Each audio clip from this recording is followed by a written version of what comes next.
day. Now go and tell all the neighbors, yeah.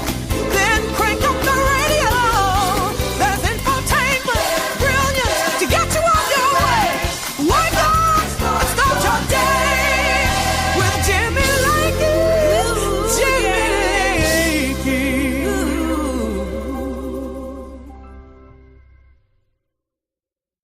Well, there I am. Everybody, welcome to the program. Everybody, good to have you on the show. The printer wasn't working. My phone was lost. It was fun. It was good to have all of you here on the program. It's 4 minutes after the hour. 4 minutes late, but that's because the printer was not printing, and I fixed that, and I slapped it like Fonzarelli on Happy Days, and it suddenly started to work. It was brilliant how that manages to happen out there. Anyway, good morning, everybody. Glad to have you here. Race checks in from YouTube this morning, says, good morning, Jimmy, Chad, and the lovely Delilah. First of all, you've never seen Delilah. You don't know if she's lovely or not. She's a lovely individual. Bless her heart. So anyway, good to have all of you here on the program. It's Tuesday, 16th day of December. I think that makes it 9 days away from the Christmas. Isn't that exciting? 9 days for Christmas. Do you have all of your shopping done today? Have you done any of it? The answer for me is no, I have not. Yesterday was a day of car repairs. I was supposed to go to the little car repair shop in the neighborhood and have a little work done on the car. And it was supposed to be an hour and a half.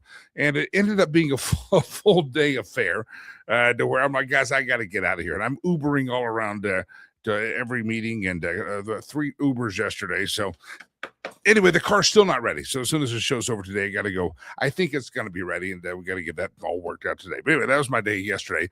Monday to all day long. Great to have you here. You know what today is? It's National Chocolate Covered Anything Day. I don't know what you like to have chocolate covered. There's, people have these the chocolate fountains, and you dip things in. What's your most favorite thing to dip into chocolate or have covered in chocolate? Producer Chad and I were in agreement that the sweet and savory of the chocolate, like a chocolate covered pretzel, chocolate covered nuts. What is your favorite chocolate covered thing out there? Have you ever dipped something unusual, I would say, in chocolate? The thing that pops into mind for me is a Twinkie. I haven't had a Twinkie in years, but do they make chocolate covered Twinkies? I think that would be good. One of the things, Ray says in YouTube, I just saw it pop in, bacon. Amen. Hallelujah. You know how you make that better? You put some like chili pepper or something, a little spice in there as well, a little heat, a little savory, a little salty, and that would be a brilliant thing. Your favorite thing to be covered in chocolate, what say you? What is that thing? That's National Chocolate Covered Day and Chocolate Covered Anything Day. And I'd love to hear what you like to have covered in chocolate. Chocolate covered cinnamon bears. I'm thinking gummy bears. Okay, I got you. That's another one of the things that you would cover in chocolate. You know what? And I know this isn't really part of the. It works though. If you ever go in, I know Dairy Queen restaurants or fast foods places are regional, and so different regions. The region in Colorado, there's not a lot of food at the Dairy Queen. It's mostly ice cream. If you go down to Texas, there's a whole menu of great burgers that are the Dairy Queen. But I think it's universal. Tell me if I'm wrong, that you can have a chocolate covered ice cream, the chocolate dipped cone at the Dairy Queen. That is fantastic. The way that it forms that hard, crunchy shell. Sometimes if it were sanitary, I'd say, can we dip this again? I've licked it. I've eaten all the crunch off of it. Dip that mother effer back in there again. Give me another dipping. But, after I've licked it, I'm sure that's probably not appropriate. All right, good morning, everybody. Glad to have you here. It's National Chocolate Covered Anything Day. And what would be the thing that maybe is off the charts that you think of covering in chocolate, chocolate covered strawberries? What was there's a company that Rush Limbaugh used to advertise for, Sherry's Berries. I don't know if they're still around. But if you never, ever had Sherry's Berries when they had the chocolate-covered strawberries, best ever. They were the size of like the palm of my hand. And I would send those oftentimes every year to family members and friends. And that was my Christmas gift that I'd send off.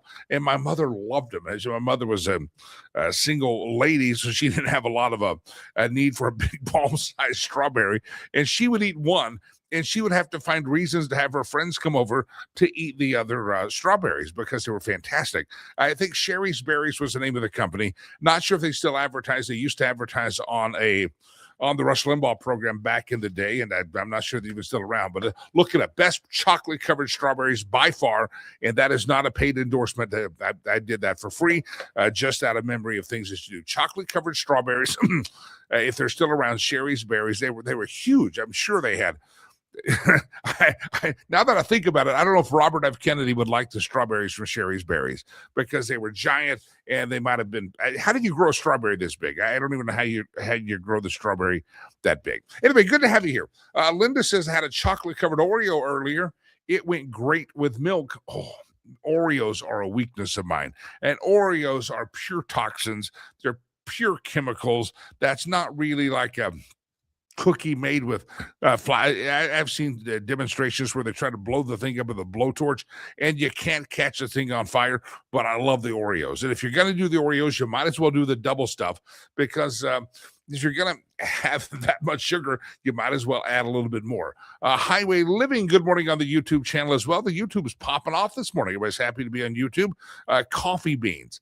I went to a new stayed at a new hotel when I was in Rwanda a couple of weeks around. And I have to tell you that they, as you showed up, they would deliver you a little drink like some fruit juice or papaya juice and a little platter of some chocolate covered coffee beans. And if you have too many coffee beans, they're so delicious. I agree with you.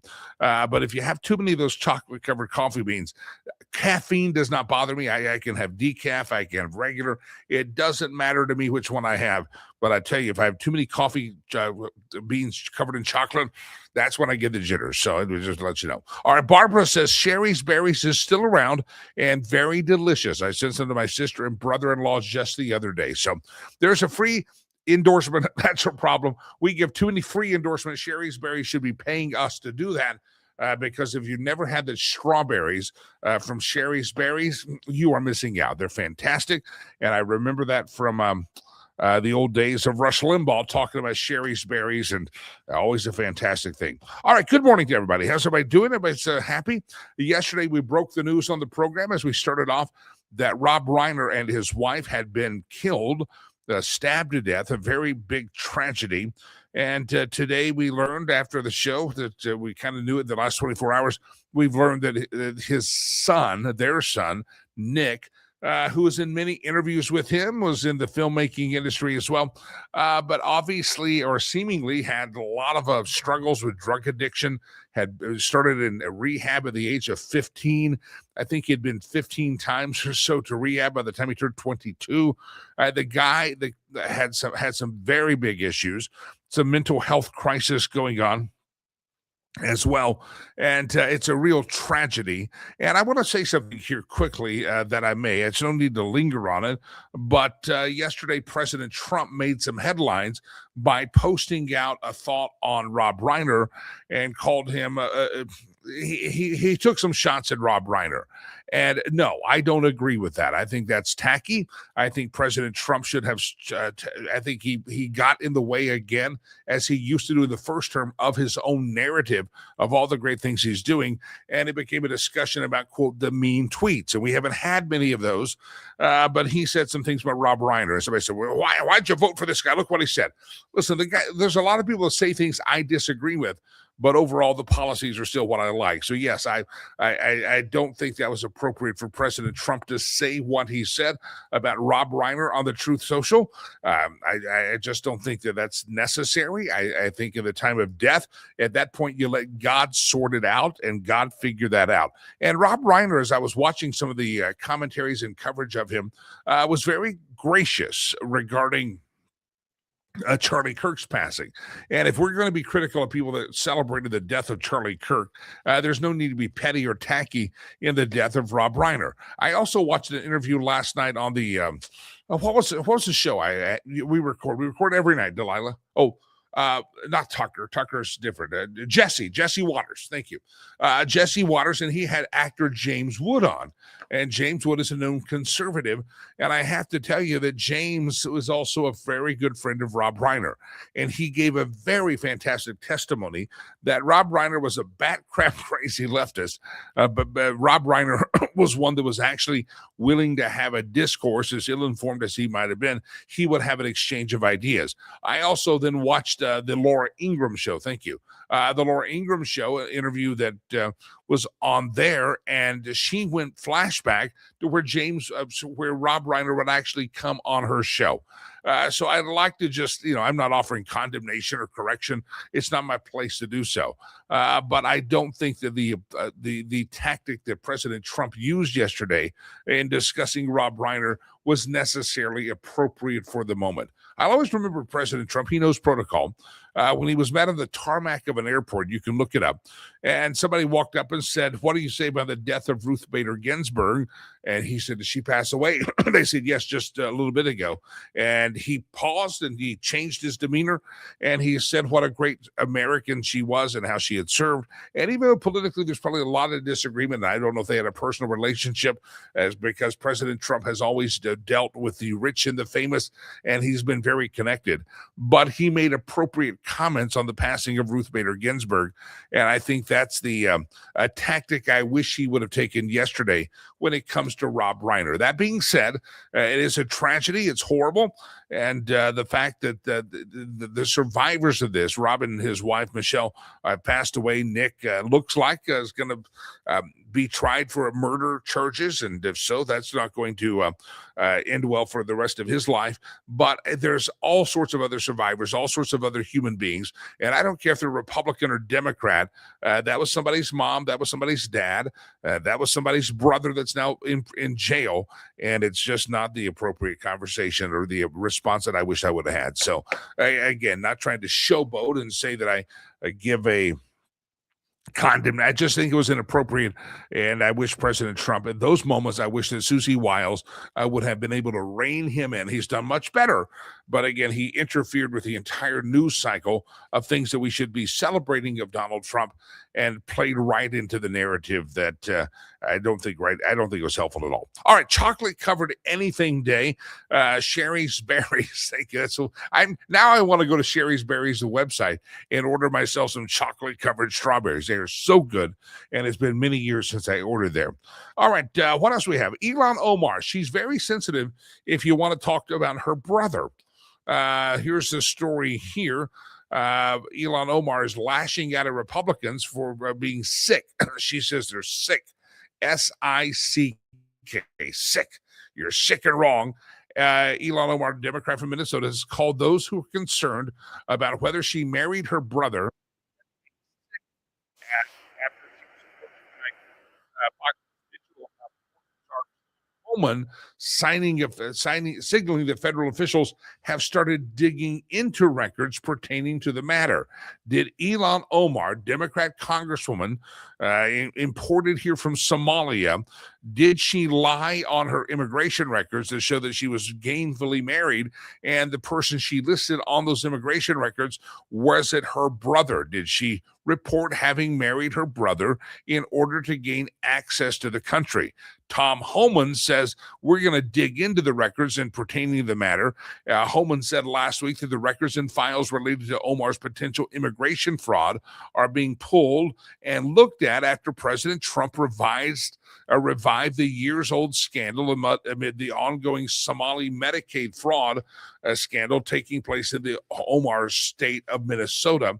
Homan suggested that fraud likely took place. He also signaled that the crime statute of limitations could present a problem when it comes to prosecuting for any of these violations. He says any response to what Homan is saying and the public, I have no response. I don't know what they're investigating, said Ilhan Omar, so I don't think any response would be appropriate. But evidently they're going to dig into it and find out whether Ilhan Omar, the Democrat Somalia immigrant from the state of Minnesota, whether she committed fraud to come into their country. and she was shouted by going into an elevator. Why do you think they're bringing this up, Congresswoman Omar? What do you think they're looking for? Why are they bringing it up? And she screamed back, because they're sick. They're sick. I'm sorry, ma'am, if you married your brother to commit immigration fraud to come to this country, I don't think you need to be calling us sick. You would have your own little bit of sickness going on in your head in relationship to your brother. According to a top Senate Republican, just the allegations against Omar that she married her brother, she'd be breaking several laws. If this is true, Omar faces criminal liability under 3 different statutes. So even if she violated immigration, she can't be deported for it. She said there's the federal marriage fraud, which makes knowingly entering into marriage to evade immigration laws illegal. That could result in up to 5 years in prison for old Ilhan. It could also result in deportation. Omar was born in Somalia. She came here in 1995 when her family was granted asylum, and she became naturalized in 2000. In 2002, Omar entered a religious marriage with Ahmad Abdisalan Hirsi, while in 2009, she legally married Ahmed Elmi, a British citizen, despite maintaining her religious union with Hirsi and continuing to have children with him. Elmi separated in 2011, did not legally divorce until 2017, according to records. And then she married a political consultant, Tim Minette. In addition to marriage fraud, Ted Cruz of Texas says Ilhan Omar could also be breaking Minnesota's state incest law, a felony in the state punishable by up to 10 years in prison. Ted Cruz also indicated that Omar could be liable for tax fraud, specifically if joint returns were ever filed while she was not legally married, a violation that could lead to a $100,000 fine and up to 3 years in prison. So if I were Ilhan Omar, I might be a little bit nervous, losing a little bit sleep. Will she be deported? I don't know. Will she be charged? It seems like there could be some crimes there if by chance she did what the allegations are showing. The FBI says they're going to look into it. Department of Homeland Security says they're looking into it.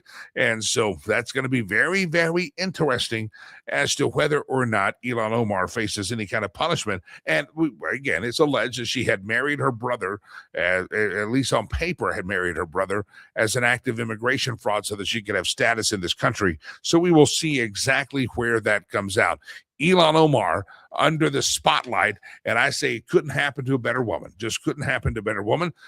These squad members, they love the spotlight, so let's give them some spotlight. They love to claim the spotlight and say crazy things. Well, Ilhan, you've said some crazy things, and now you're going to go under the spotlight. So I'm all for it. Get her under the spotlight, and let's let this pan out. We will find out. I hate to say Ilhan. You got to say Omar, because if you say just Ilhan, you're thinking I'm talking about Elon Musk, our brother. But no, we're talking about Ilhan Omar, who married her brother. Different things. Elon Musk is our brother. Elon Musk is her brother. Ilhan Omar married her brother. You gotta get that out there. I haven't commented on this. We'll talk more about this later in the week. I'm going to see what happens with it. But this ongoing feud between Erica Kirk and Candace Owens. Candace Owens, if you followed it, and I used to like Candace Owens a lot, but unfortunately she fell out from graces and she disappeared. I know she got married. She disappeared. And it's just one of those things that now all of a sudden Candace Owens is part of the conservative conversation lexicon after the death of Charlie Kirk. And it just from an outsider perspective seems that Candace Owens found an opportunity to kind of get back in the national spotlight. And she didn't get the spotlight as Charlie Kirk's heir apparent. She didn't get the spotlight for any other reason. She got the spotlight by saying, well, they're paying attention to me. I can say I was a friend of Charlie. And she's come up with all sorts of theories on the death of Charlie Kirk, really peddling into the conspiracy theory, which I'm always a guy willing to jump up on the grassy knoll and have a conspiracy theory conversation. I think it's fantastic. I think because there's some of these things that we've been told in our lives are conspiracy theories that turn out to be true. However, in just trying to catch up and not watching Candace Owens, but reading, every day she was coming on almost with a brand new conspiracy theory. It was just crazy. It was just brand new conspiracy theories coming out of no place, accusing people from the Israeli government to the French government to staff members from Turning Point USA to being involved in the death and the assassination of Charlie Kirk. And so it was really kind of bizarre because every day, it wasn't them, but it might have been them. They all worked together. It really was bizarre. And Erica Kirk went on television this past weekend getting ready to, I think she's launching Charlie's latest book, the last book that he wrote. And she said, just stop it. Stop this nonsense. She says she's been in relations and conversation with the FBI, and she doesn't want this conversation to continue. Well, her and Candace decided yesterday they were going to have a private meeting. And again, I'm the outside looking in. I don't know what happened in the meeting, but I do know leading up to it, I think Candace Owens wasn't, in my estimation, wasn't coming across that credible because every day was a new conspiracy. Every day was a new person. Every day was a new person that we should not trust and might have been involved in a conspiracy to kill Charlie Kirk. Well, Erica Kirk announced Monday that her and Candace had a very productive conversation that signaled a possible thaw in the rift, weeks of public tension in the wake of Charlie Kirk's assassination. Now, here's what happened, though. Candace Owens is probably, and again, don't know all the details of what happened in the meeting. Candace Owens is probably okay to thaw it out because Candace Owens has built a new relevance for herself. She has built her podcast. I would guarantee you the numbers of her podcast have gone up exponentially, so much so that Erica Kirk says she's probably making thousands, if not tens of thousands of dollars a day just because eyeballs have hit her podcast. And those are eyeballs that weren't there before. And so could it be that Candace Owens used, whether well-intended or not, used the death of Charlie Kirk as something to build her own career? Speculating from afar, I have to say I probably would say that's possible, that was the motivation of Candace Owens, but I don't know. She met with Erica Kirk, and she said the tweet was yesterday, had a productive conversation with Candace Owens. More to come from both of us. Looking forward to America Fest this week. Time to get back to work. Also, in a separate update on X, Candace Owens echoed the same message, saying the hours-long conversation involved more agreements than Owens had anticipated. Maybe if you had checked in earlier, you would have found out maybe you do have some agreement. Eric and I had an extremely productive 4.5-hour meeting that I think we both feel should have taken place a lot earlier. Again, that to me, that's Candace Owens saying, I should have got a seat at the Queen's table earlier. They should have let this happen early. I just, for some reason, I've lost a lot. Again, I haven't followed that closely. I just have lost a lot of a stature, in my opinion, of Candace Owens. It seems like there's been a little bit of ambulance chasing in the name of build my numbers, and I will make tens of thousands of dollars, and I can cloak myself in the air of concern and pretend that I'm really concerned about a conspiracy theory. You know, I'm all for conspiracy theory, but when every day for 3 months you're floating a new conspiracy theory from ministers that you thought involved to staff members to the French government, Macron and Netanyahu, you just kind of every day you're adding a new layer to the conspiracy. I'm sorry, you become a little bit unbelievable. Candace also said, I will have a course. I will, of course, have a full rundown for you tomorrow. I'm currently exhausted, but I want to quickly let you guys know that absolutely nothing was held back, and the immediate result was that tensions were thawed. The conversation represents a bid by both women to address the online conspiracies related to tensions following Charlie Kirk's assassination. Let me ask you, you guys are well-versed. You watch podcasts and participate in podcasts. Were any of you following the Candace Owens podcast? Again, when every day you're putting out a kind of a new subject to that we should be concerned about, were any of you following this? And to me, it just seemed unbelievable. But tell me, maybe we have some big Candace Owens people out there that were following it with bated breath. And Jeff says, careful, Jimmy, you could be next on Candace's list. That's the problem. Every day, someone else was supposedly on Candace's list of who might have been involved in this thing.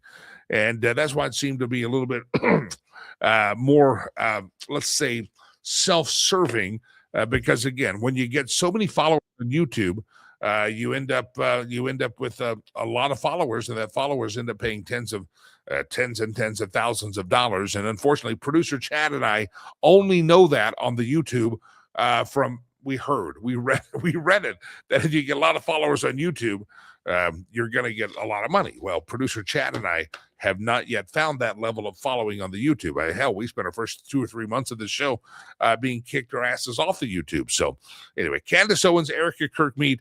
I guess Candace is teased. She's going to talk it all about on her podcast. And again, it's all about driving the podcast as well for her and whatever. Candace is, Erica says she's got to get back to work and actually do something besides besides sit in front of a microphone like I do. Anyway, Ray says Candace sounds like a disgruntled mistress. I think there is a lot of that, Ray. I think speaking of YouTube, Ray's out on the YouTube. I think there's a lot of that. I think a lot of this comes across as just petulant. And Candace was not in the inner circle of Charlie. I think at one time they were close. At one time she was part of Turning Point USA in a very foundational level. Something obviously happened. And in my estimation, again, I'm on the outside looking in. You guys feel free to tell me that I'm wrong. Candace Owens saw an opportunity to once again make herself relevant. I mean, 4, 5, 6 years ago, she was very relevant. People talked about Candace Owens, and I thought she had pulled out of the spotlight purposefully. I remember joking, because she's a beautiful woman. I remember joking 5, 6, 7, however long it was. I said, oh, shoot, she got married. I could have married her. I remember joking like that. I had never met Candace in my life, but I said, well, she got married. I didn't know she was single. I should have jumped on that freight train and said, please consider me in the dating pool. But I joked about that, and I thought maybe she had pulled out of the public spotlight because of her marriage, and she decided to she decided to pull out of the public spotlight because of marriage. But it seems like if that, whatever the reason of getting out of the public spotlight and giving up that relevance that she one time had, she no longer has that relevance. And now she's saying, please pay attention to me and let me paint a cone of conspiracy as oftentimes as I can. Ladies and gentlemen, if we talk about it too much, Laura Carno and I could be named as conspirators against Charlie Kirk. And Candace seems to be every day looking for something new. Now, if you guys feel free to disagree with me, I'd love to get your take on it. Maybe some of you are following the Candace Owens revelations every day. Maybe you were banking on it. Maybe, I don't know. If you listen to it, let me know. Tell me I'm wrong. But I hope that Candace will shut her pie hole at the request of Erica Kirk and let justice play out in Erica's. I got the most to gain from this as well. All right, good to have all of you here on the show. If you'd like to disagree, tell me that Candace is a wonderful person. I'd love to hear from you on that. And also, please let me know the wonderful things that you like to dip in chocolate. Kevin says chocolate-covered peanuts, raisins, cranberries, and blueberries. I don't think I've ever had chocolate-covered blueberries. Well, if you go to the wedding or the reception, they have a chocolate fountain. You got to get the blueberry. The blueberry would be a lot of work to dip in chocolate if you can. I like the fact of the bacon comment we had earlier, chocolate-covered bacon, and also, yes, chocolate-covered coffee beans are fantastic as well. Give me your thoughts. It is National Chocolate-Covered Anything Day, and do you cover anything in chocolate that might be considered unusual? Now, be clean. Don't be nasty out there, kids. This is a family show. But when it comes to food and snacks, is there something that you say you ought to try this covered in chocolate? Now, I'll tell you this. I talk about chocolate-covered bacon. Are you a patty sausage person, Delilah, or a link sausage? Delilah gave me this hand motion. She doesn't care. Okay, either way. All right. I'm a patty sausage guy. I don't like the links as much. I mean, I'll eat them if a link sausage is put in front of me. I'm happy to partake in that, but I'm much more the patty sausage guy. You get that plastic wrap, and you get the tube of, what is it, Jimmy Dean or Bob Evans, whatever the brand you make yourself. I'm a patty sausage guy. If I'm asked, I'll do that, and I will do this. And now I'm thinking about chocolate.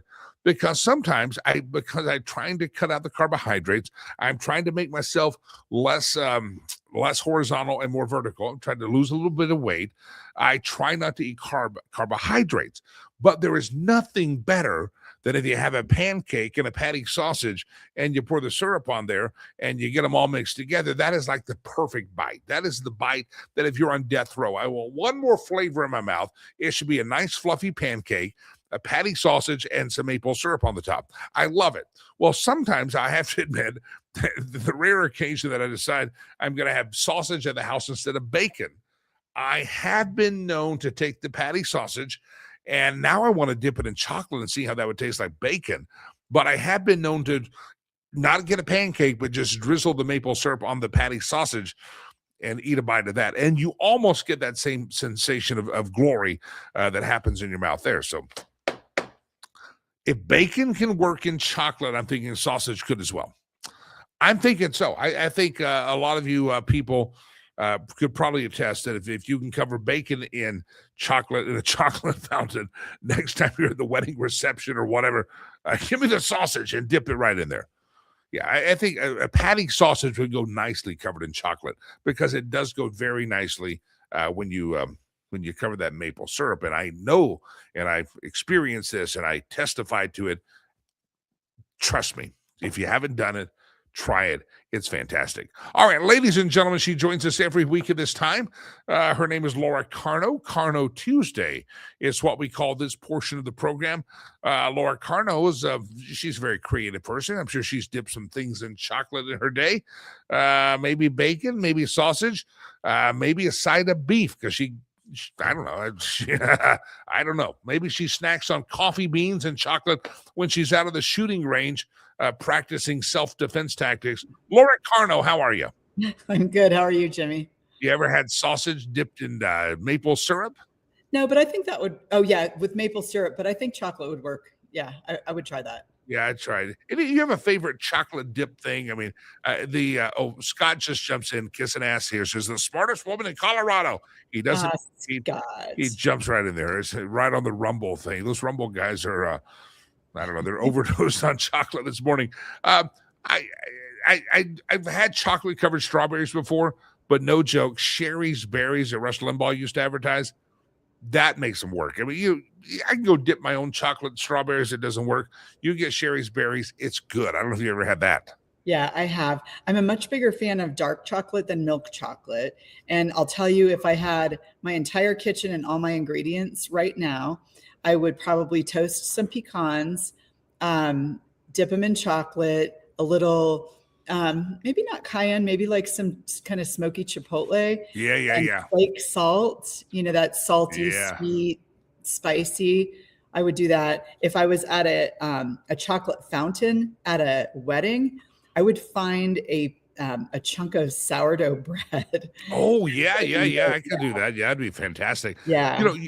There's a couple of restaurants I've heard it called Man Candy, different restaurants. They'll serve the chocolate dipped or some kind of a syrup dipped bacon. Sometimes it's chocolate, sometimes it's maple syrup. And I love it. A lot of places will put the red, either cayenne sprinkle or they put the red pepper flakes on there. And you get those combos together and you're like, I don't need a salad. This is my salad. I'm going to eat this thing. That's fantastic. Yeah, you can.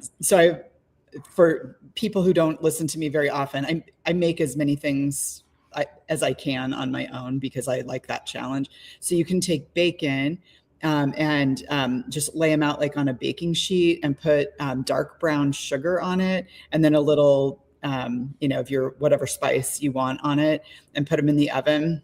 It is really delicious. Yeah. It's hard to say I'm going to make bacon better or make bacon great again, but that is a possibility that if you work really hard and you pray to Jesus, I think you can actually make bacon better. And that's awesome. I think you can. All right, Laura Carno. Jesus loves bacon, obviously. I know he was Jewish, but there was exceptions. I never forget. I had a producer. Shoot, I forgot. Messed that up. I had a producer one time at one of my shows on a station in Denver, and he was a Jewish guy. Still friends with him.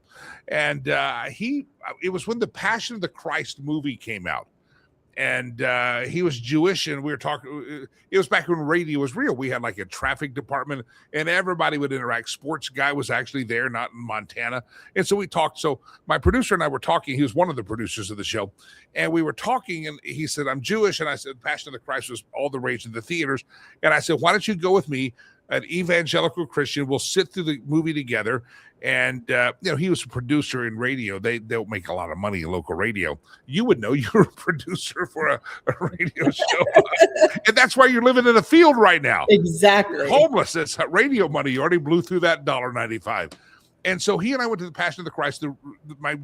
He says, you have to take me to breakfast after the show, because he was a producer, got there at 5 a.m. and didn't make a lot of money. So I went to the restaurant with the Jewish guy, and he starts ordering lots of bacon.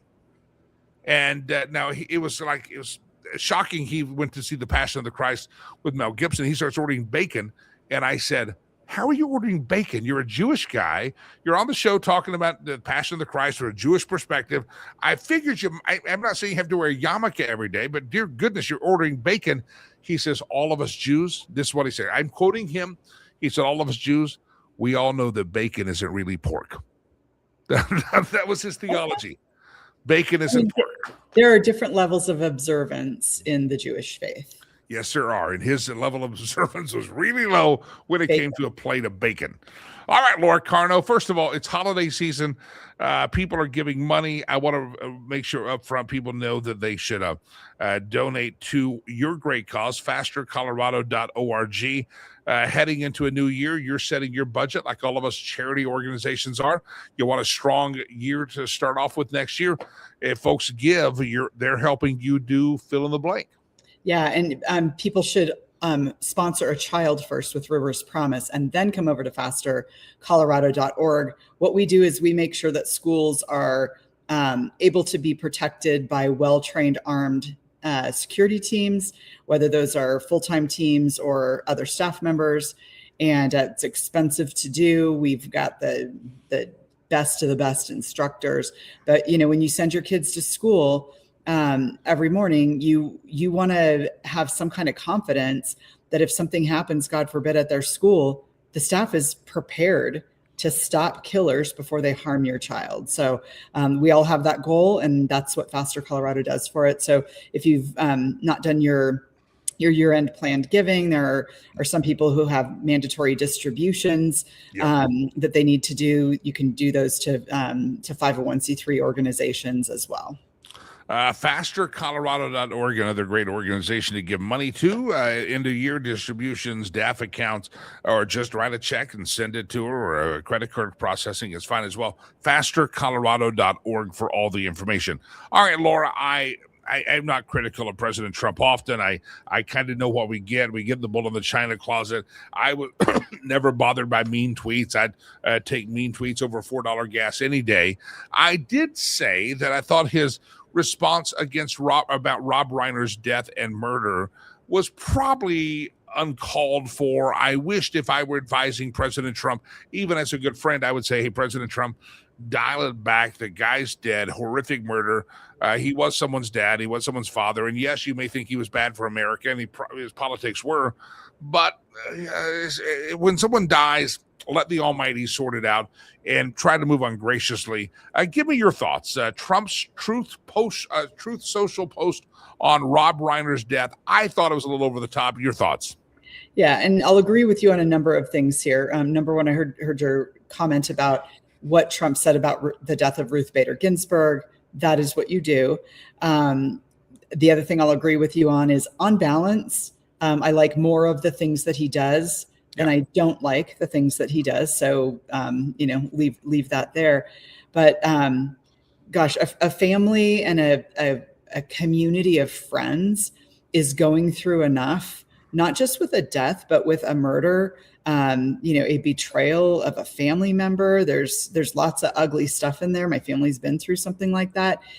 You don't need people bashing your loved one. Yeah. And, if he doesn't want to do it for himself because he just feels good, it's cathartic for him to say things like that. For somebody, by the way, Reiner did say horrible things about President Trump. I mean, flat out, he did.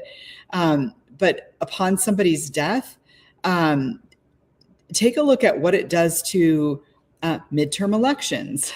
For example, how many people out there are going to say the Republican Party is mean? Just look at what he said about Rob Reiner's death. I'm not voting for Republicans. And that is a thing. with some voters. And so if it's not, for his own sake or any of that, think of the midterms, think about, the future of Republican politics, if nothing else. And I'm with you. I said my piece, and, we move on. Reiner did say bad things about Trump, although last night, if you go back and watch the film from the Jesse Waters show, he had actor James Wood, prolific conservative presence on Twitter, and he talked about how even though he would prolifically disagree with his good friend Rob Reiner, that they would have discussions. And people call Donald Trump, Marco Rubio, everybody called each other names in a primary election. They could all come together for a cause. So saying nasty things doesn't mean that you can't have a conversation. I think Bill Maher has said some bad things about President Trump, and now he's become a lot more reasonable. I just think at the time of death, just because they've said bad things about you, especially listening to James Wood last night talk about how reasonable guy, that I was reminded that Reiner, in all of his wrongness and stupid politics, had actually sought out and been willing to go on the Laura Ingraham show. So bad timing. President Trump, if you do listen, I'm sure you're not, but if you do, stop it. Don't do that. That's what I want. Susie Wiles, I need her to step in right now and say, penalty flag, delete that. You're not sending that. But I guess Susie was taking a break that day. He was, busy with something else, clearly. Yeah. All right. A possible school threat and an entire district closes. Give us a story. It's from fox21.com. School threat, shut down an entire district.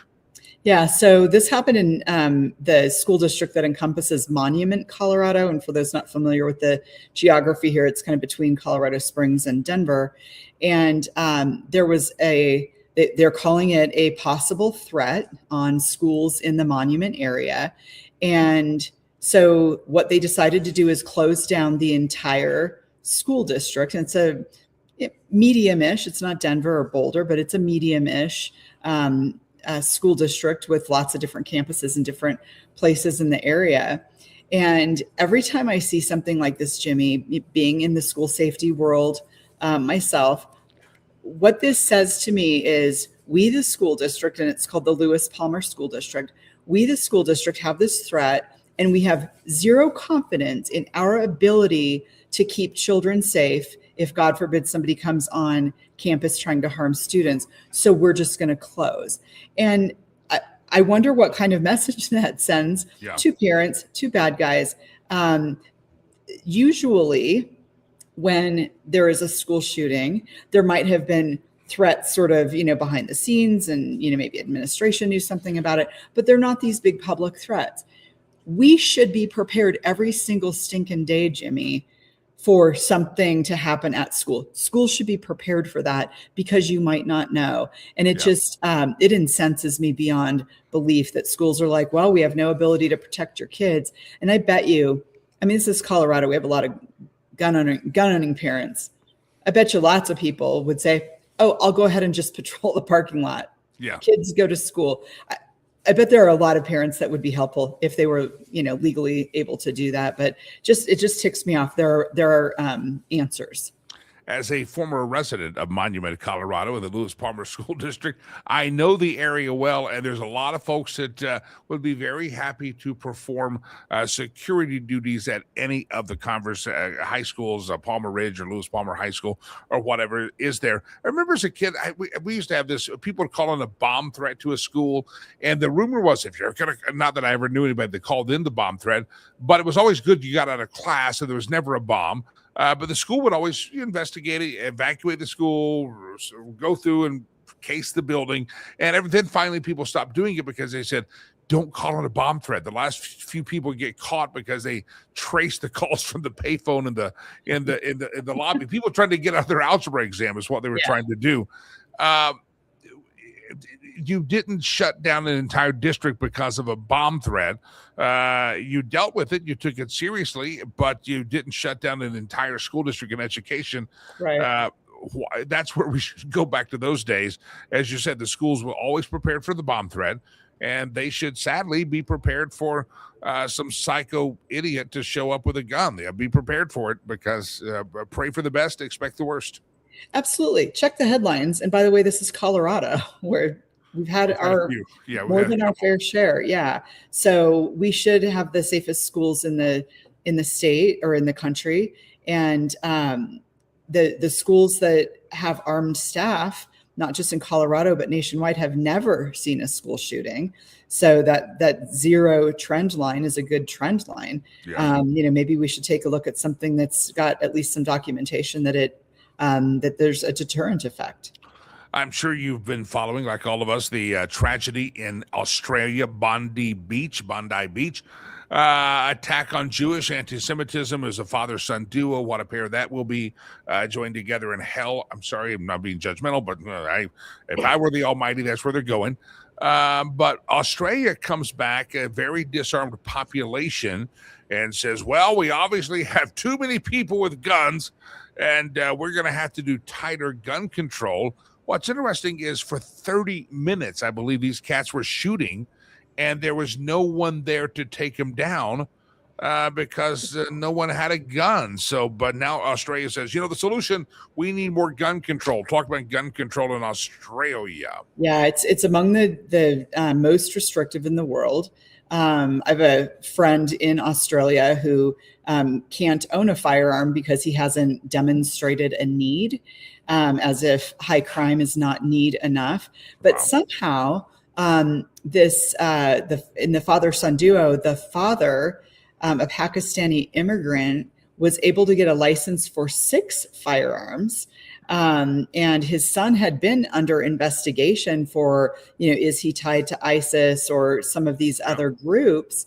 And so, I look at my buddy who owns a swimming pool, construction, equipment company, just living his life, being a law-abiding citizen, can't own a firearm, but this Pakistani immigrant family gets licenses, and there's something strange about that. So what are they going to do in Australia? They're going to make it even more restrictive for those hundreds of innocent people on that beach to have a chance to own a firearm, to protect themselves, protect their family, stop a killer. And the people, there were some heroes for sure. In that story, there's a viral video of a dude sneaking up between 2 cars and jumping the father. And there are people, throwing bricks at the shooters and stuff like that. In our country, if you're going to start something like that, a bad thing, you at least have in your mind, there might be, this is America, there might be somebody with a gun who could stop me. And at least it's in the back of your mind. In Australia, no, it's just, carte blanche. Yeah. Go ahead and shoot up whatever you want. There's likely not going to be anybody armed. It's either Brown University or this one. I think it might have been both of them. I was following so many stories about those 2 tragic shootings, and said the police didn't act earlier because the shooter was armed with a long gun, and they just had little handguns. And they're like, well, we're no match for that. We'll just got to sit here and watch the killing because, we weren't allowed to be armed like we should have been properly as law enforcement. The left puts people in danger with their policies.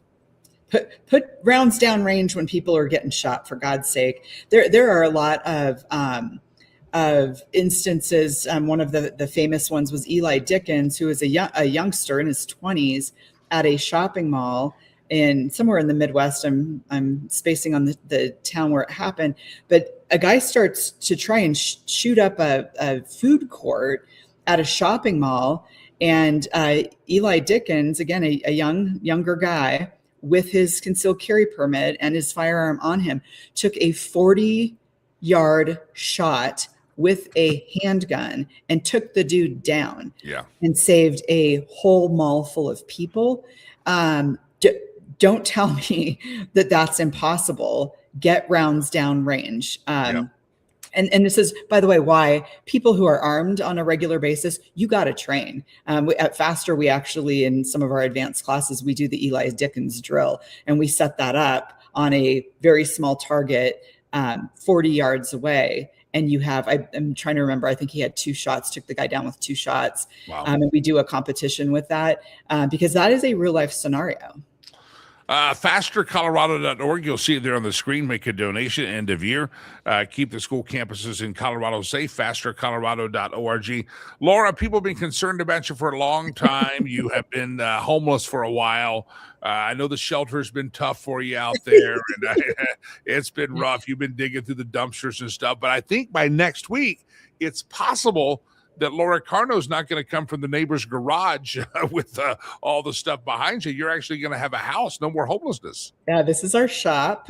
We have offices set up in here, gym, as you can see back there, the dumbbells. And we've been living in about 200 square foot of luxurious trailer. We just had our 26th wedding anniversary. We are still happily married. I know a lot of people were concerned that we would, have troubles in close quarters, but we are very patient people. Yeah, so we're, maybe a week away or so from moving into the big house. So I am accepting all prayers from everybody that all of our inspections go well, and I will hopefully be coming to you next broadcast from an actual house with no gym equipment behind No me. gym equipment. Well, you stopped broadcasting from the trailer where they had the cat running around, and you were obviously the crazy cat lady with cats jumping on you during the show. Now you're in the shop, and now we're going to get to be in the big house. That's exciting. Well, it's fun to bring all the listeners along with us now, isn't it? It is.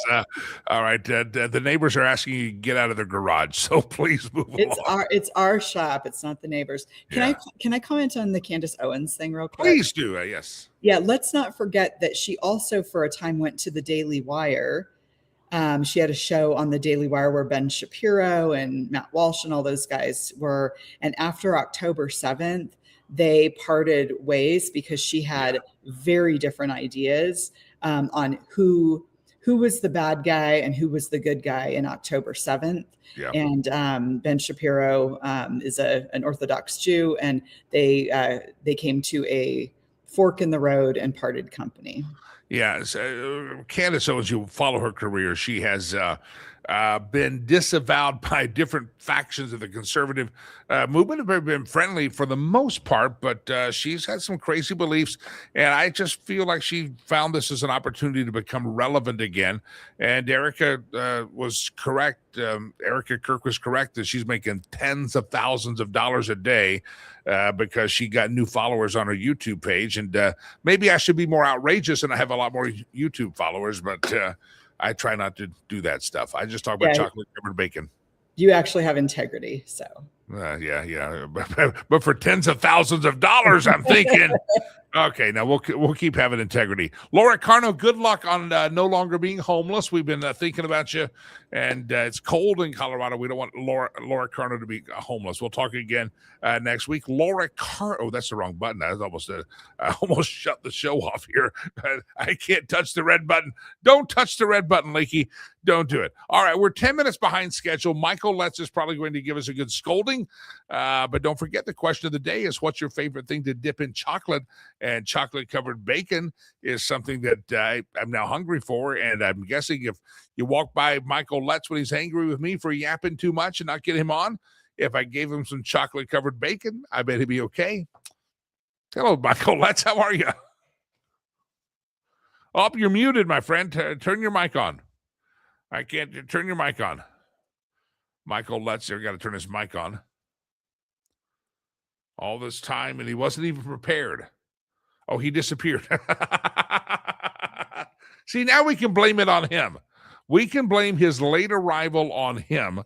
That I was ready for you, Michael. You couldn't figure out your microphone. I no longer have responsibility for this fiasco. I no longer do. Shan says chocolate-covered pretzels. Yes, that's a fantastic dish. The chocolate-covered pretzels. I like those. Now, if I have a choice, the pretzels, they're good. This is not even argue. They're very good. Now, there's other things I would choose above the chocolate-covered pretzels, but the chocolate-covered pretzels are fantastic. All right, ladies and gentlemen, I think Michael Letts is here now. Michael, do we have you now? I can't hear you, Michael. You're still... Let's see. I don't think I can unmute him. It says his mic is muted. Let's try that.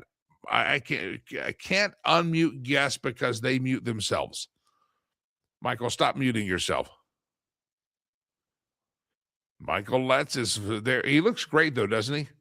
Oh, there, you're unmuted. It says unmuted. Can I hear you? Is it just me? I can't hear Michael Letts. Let's just look at him. He's fantastic. Got police stuff behind him. Got a flag behind him.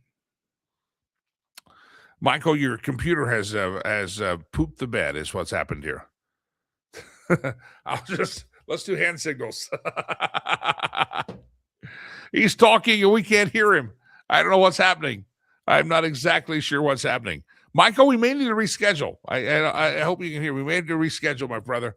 I appreciate you. Hey, let's do a pitch for him. And he can just nod and say that I'm right. InvestUSA.org.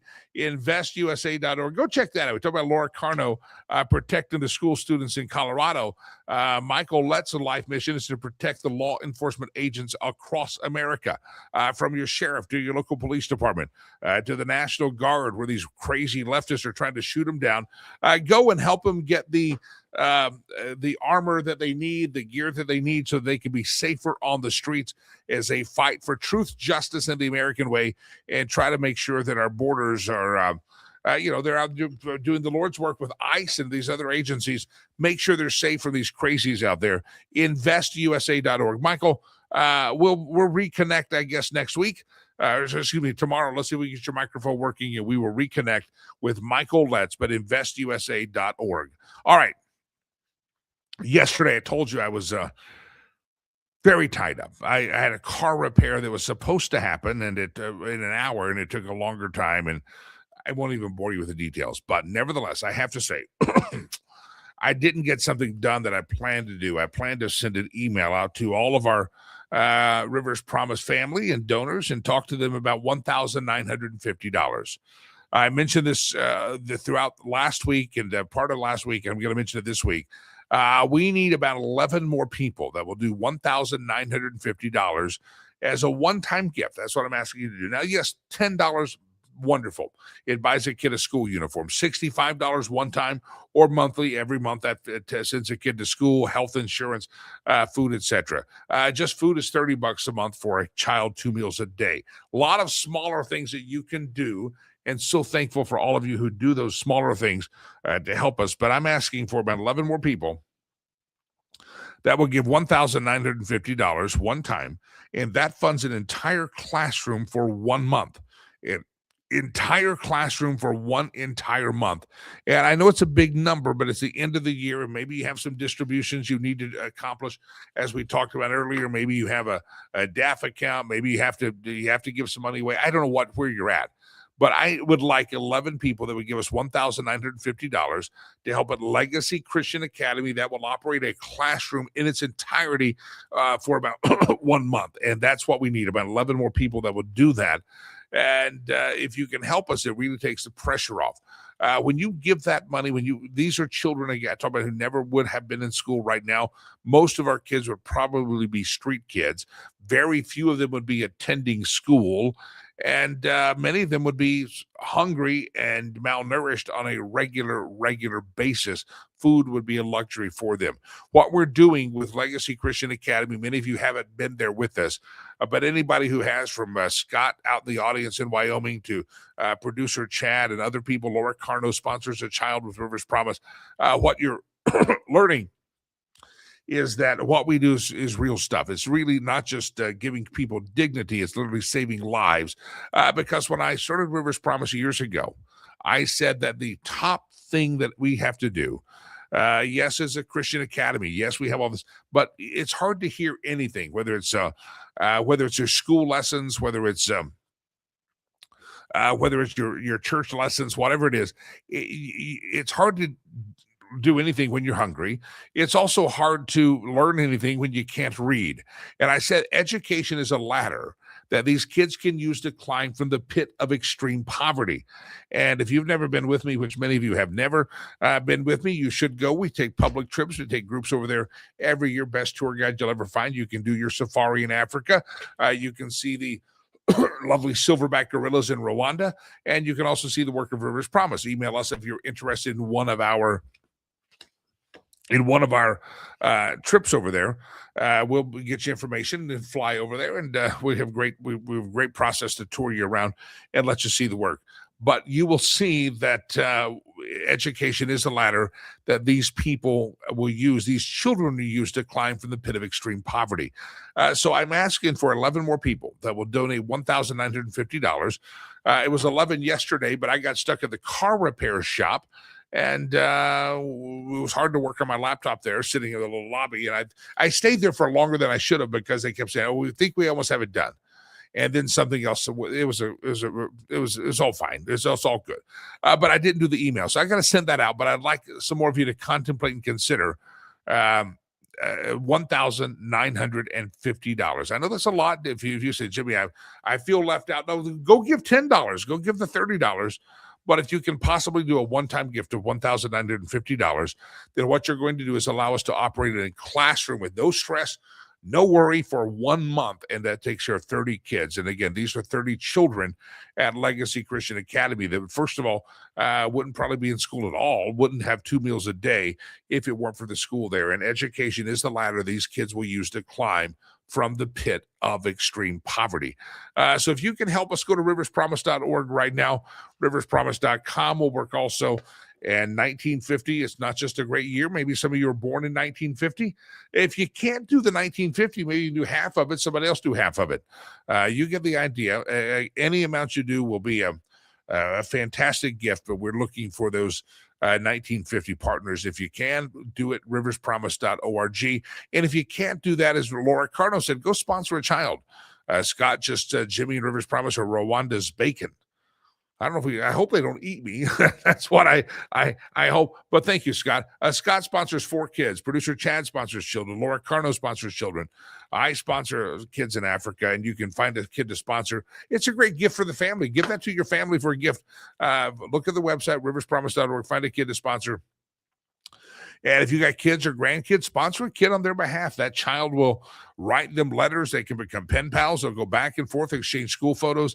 It's a really kind of a fun relationship that you can sponsor on behalf of your kids or grandkids or your family. Do it. Riverspromise.org, riverspromise.org. All right, ladies and gentlemen, I'm sorry we couldn't have Michael Letts on. We'll get him rescheduled for tomorrow. By the way, you remember James Bradley, the guy that wrote Flags Over Fathers and that great author?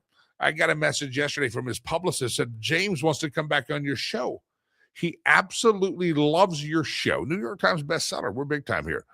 Loves your show, and he wants to be part of it tomorrow or sometime this week. And can you have back on? I said, sure, because he's big and famous and stuff. So we're having James Bradley. I think he's on tomorrow or Thursday. All right. Since Michael Letts is not there, I have to remind you, my friends, that I want chocolate-covered bacon right now. I really do. But instead, we're going to do the meme roulette, where we steal intellectual property from other people, and we let you laugh with it. But before we do, can I remind you about Sherry Cree? I'm going to drink some coffee. What do you think about it? Your answer is yes, right? Okay, good. Let's talk about Sherry.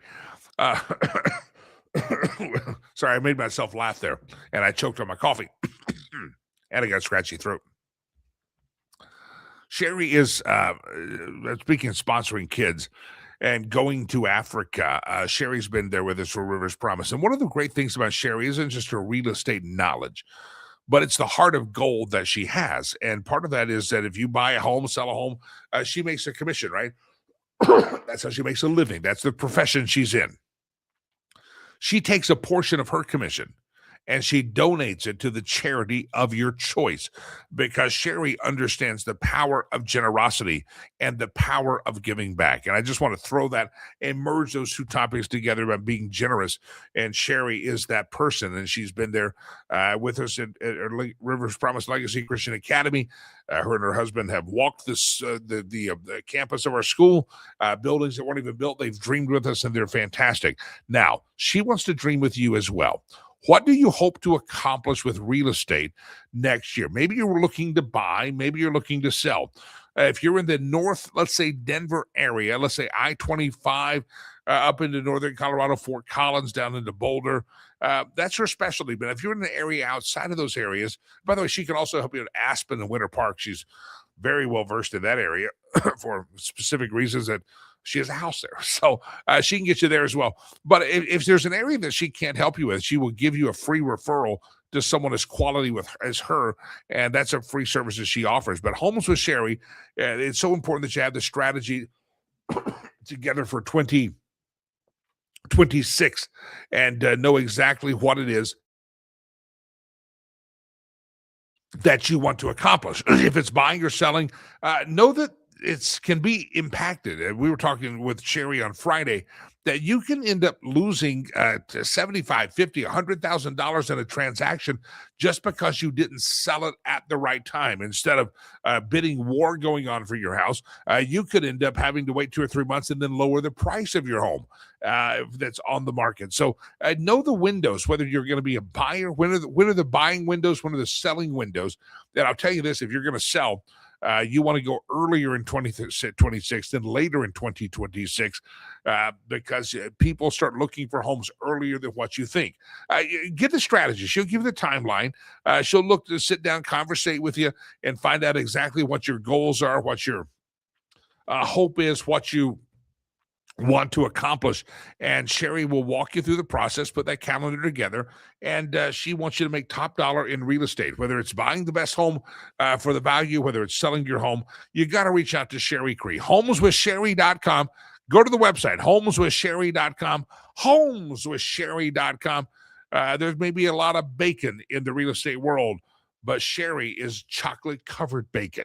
She's the best of the best. She got a little cayenne pepper as well. That's making cooking analogies. Homeswithsherry.com. Tell her that you heard about her on the program. Homeswithsherry.com. All right, let's do the meme roulette. Here we go. Stolen memes. Round and around the globe we go. Where we steal the memes from, no one knows. Okay, we do know. It's a Babylon Bee. California family still waiting for a permit to build a gingerbread house. Well, there's like 10 homes in all of the Palisades that Gavin has approved to be built. They just don't want those people rebuilding. That was rumored to start with, and even though they said they're going to make it very quick, a lot of folks have not been able to rebuild. Round and around the globe we go. Where we steal the memes from, no one knows. Whenever you feel dumb, just remember there are countless people who genuinely believe that driving a Tesla is saving the environment. Now, I like the Tesla. I think it's a great car, but it's not saving the environment. Look up lithium batteries. Look up all the carbon footprint it costs to make that car and produce the electricity, and you're not saving anything. You may have a cool car. Teslas are a cool car, but if you're driving like a Prius thinking you're saving the environment, dear God, that thing's an ugly looking little car, and you're not saving the environment at all. You may save some money on gas, but you're not saving the environment. So get over your self-righteous, virtuous self. It ain't happening. But a Tesla's a beautiful car, but you ain't saving crap. Round and around the globe we go. Where we steal the memes from, no one knows. We didn't have cell phones, but somehow every parent within 5 miles knew what we did. Remember that? You knew that they were watching. You knew, oh, that's going to get back to mama. That's going to get back. I hope they're going to call. They're going to do that. Round and around the globe we go. Where we steal the memes from, no one knows. Ever notice never seen people fleeing capitalists to seek a better future in a socialist state? Yeah, people say we want to be capitalist. We want to be socialist. We like this Mamdani guy. Well, get your ass on a lifeboat, maybe a piece of scrap timber, and sail your little smarmy butt over to Cuba. They would love to have you. I'm sure they'd love you. They'd probably kill you, but that's how they welcome illegals there. Round around the... Oh, let's see. We got broken. Round around the globe we go. Where we steal the memes from, no one knows. I don't care if the bird flu joins for... Got a lot of things to read. Today's a reading segment for the here we go. I don't care if the bird flu joins forces with HIV, monkeypox, and COVID to become the Marvel comic supervirus. I will never comply with any public health order for the rest of my life. Anybody else? Yeah, all these public health orders, Dr. Fauci, the unintended consequence of Dr. Fauci being a lying Sacagawea that I believe has literally committed crimes against humanity that should be prosecuted and punished, he and others. I'm not going to believe you. No public health order. Rest of my life, not going to do it. Yep, screw you. I'm not wearing your mask. Go stick your mask somewhere. Round around the globe we go. Where we steal the memes from, no one knows.